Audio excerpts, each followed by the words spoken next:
सभी साथियों को क्रांतिकारी जय भीम। आप सभी को लेटेस्ट जानकारी दे देते हैं कि कल चौथे चरण के चुनाव कंप्लीट हुए और जो वोटिंग प्रतिशत रहा वो अन्य 3 चरणों के समान रहा। पश्चिम बंगाल और आंध्र प्रदेश के अंदर सबसे ज्यादा वोटिंग हुई, जबकि उत्तर प्रदेश, बिहार और जम्मू कश्मीर ऐसे राज्य हैं जहां पर कम वोटिंग प्रतिशत रहा। जम्मू कश्मीर की बात करें तो यहाँ पर 37% वोटिंग हुई और वहीं उत्तर प्रदेश और बिहार के अंदर 50% के आसपास वोटिंग हुई।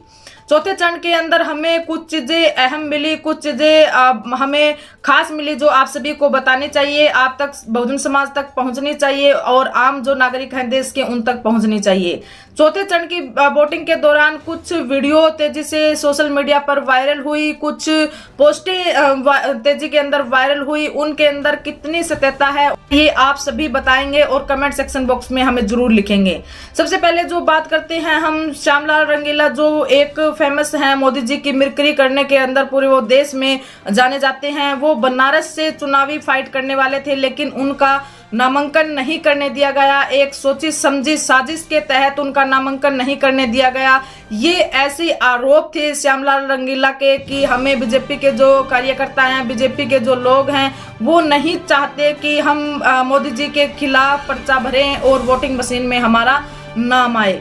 दूसरी अगर हम बात करें तो हैदराबाद के अंदर से जो बात आई थी, जो वहां की प्रत्याशी थी माधवी लता जी, वो जो वोटर्स थे, मुस्लिम जो वोटर्स थे, मुस्लिम जो महिलाएं थी, उनकी आईडी चेक कर रही थी और उनका बुर्का उठाकर उन्हें देख रही थी कि आप कौन हैं, आपका नाम क्या है, आधार कार्ड कहाँ है, वोटर कार्ड कहाँ है। इस तरह की ये चीजें प्रत्याशी स्वयं आगे आकर कर रहे हैं कि ये काम तो जो निर्वाचन जो अधिकारी हैं या निर्वाचन के जो लोग हैं उनका ये काम होता है, लेकिन प्रत्याशी इस तरह की आईडी प्रूफ मांगना और आईडी जांचना ये सभी चीजें गलत है। और आज भास्कर के अंदर ये चीज हमारे सामने आई कि उनके खिलाफ केस भी दर्ज हो गया है।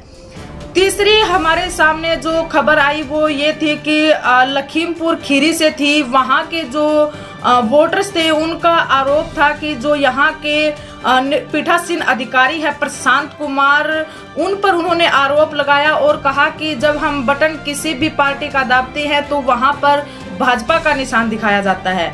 हम अगर साइकिल पर बटन दाब रहे हैं तो भी बीजेपी के जो निशान है वो दिखा रहा है और अदर जो लोग हैं वो भी यही आरोप लगा रहे हैं कि जब हमने बटन ईवीएम के अंदर किसी और प्रत्याशी का दबाया जबकि जो साइन है वो किसी बीजेपी पार्टी का दिखा रहा है। इस तरह के आरोप लगाए गए। इसी के साथ एक हमारे सामने वीडियो ये भी आई कि एक पत्रकार साथी अमित शाह की रैली के दौरान वहां से महिलाओं से बात कर रहे थे और महिलाओं से पूछ रहे थे कि आप यहाँ पर कैसे आए, किस कदर से वो इंटरव्यू ले रहे थे महिलाओं से, कि महिलाओं ने बताया कि उनको पैसे देकर यहाँ पर लाया गया है, इस कदर वो एक इंटरव्यू ले रहे थे। तो वहां पर उन पर काफी लड़ाई झगड़ा वहां पर हुआ, उन्हें मारा गया, उन्हें पीटा गया पत्रकार साथी को, और उन्हें बता रहे थे कि वो मुझे मेरे फेस को देखकर और मेरे फेस के स्ट्रक्चर को देखकर वो मुझे मुस्लिम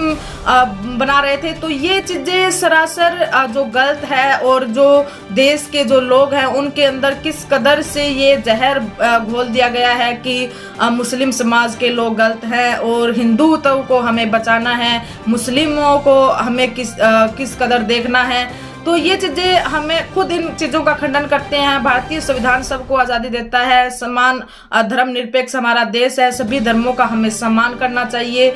लेकिन ये दो घटनाएं हमारे सामने आई। एक तो वो जो मुस्लिम महिलाओं के साथ उन्होंने माधवी लता जी जो प्रत्याशी है उन्होंने उनके बुर्के उतरवाकर उन्हें देखा कि आप कौन हैं, आपका वोटर आईडी कार्ड दिखाया। दूसरा ये पत्रकार जो साथी है जो इस तरह का इंटरव्यू ले रहे थे उनके साथ लड़ाई झगड़ा होना, ये सभी चीजें लोकतंत्र के अंदर नहीं होनी चाहिए, देश के अंदर नहीं होना चाहिए। सभी को समानता के साथ ट्रीट करना चाहिए। अगर कहीं हम किसी भी प्रकार की सच्चाई दिखा रहे हैं, सच्चाई बता रहे हैं तो उन्हें दबाना नहीं चाहिए। ये चौथे चरण की हमें कुछ अपडेट मिली। इसी के साथ आज के भास्कर के अंदर भी हमारे सामने कुछ बातें निकल कर आई। साथ में ये माधवी लता का जो केस है वो तो भास्कर ने छापा ही छापा। साथ में एक जगह पर एक विधायक ने मतदाता को थप्पड़ मार दिया और बदले में मतदाता ने भी विधायक को थप्पड़ मारा। इस तरह की डराने धमकाने वाली वारदातें और जगह जगह पर वीडियो वायरल हो रही थी कि बीजेपी के जो प्रत्याशी हैं वो किस कदर जो वोटर्स हैं उनको धमका रहे हैं, जो चुनावी जो लोग हैं वहाँ चुनाव कराने के लिए जो बैठे हैं उनके जो अधिकारी हैं उनको डरा धमका रहे हैं, पुलिस जो कर्मी हैं उनको धमका रहे हैं। ये तमाम वीडियो हमारे सामने आई और इनको देखकर हमें ये लगा कि हमने ये एनालाइज किया।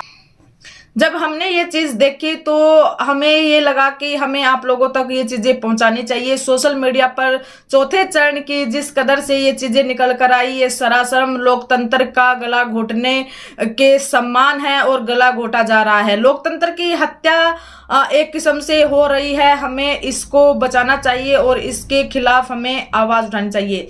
3 चरणों के चुनाव अभी बाकी हैं। चौथे चरण के अंदर इस तरह की चीजें हमारे सामने आना ये अपने आप में एक बहुत बड़ी खबर है जो आम लोगों को पता होनी चाहिए और आम जो लोग हैं, आम जो वोटर्स हैं उन तक भी पहुंचनी चाहिए। इसी की तरह की चुनावी अपडेट देखने के लिए आप हमारे चैनल से जुड़े रहें। वीडियो को लाइक कीजिए और चैनल को सब्सक्राइब कीजिए। धन्यवाद।